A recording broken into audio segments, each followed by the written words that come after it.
Father kicked my mother and me out of the house to marry his mistress, and now, 15 years later, he's kicked out of his own house and demands that my mother and I let him live with us.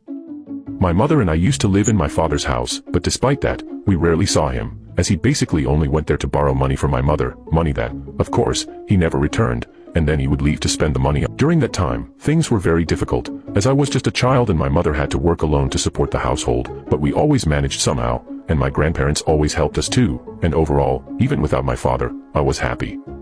However, one day, my father just came home and told my mother and me to leave.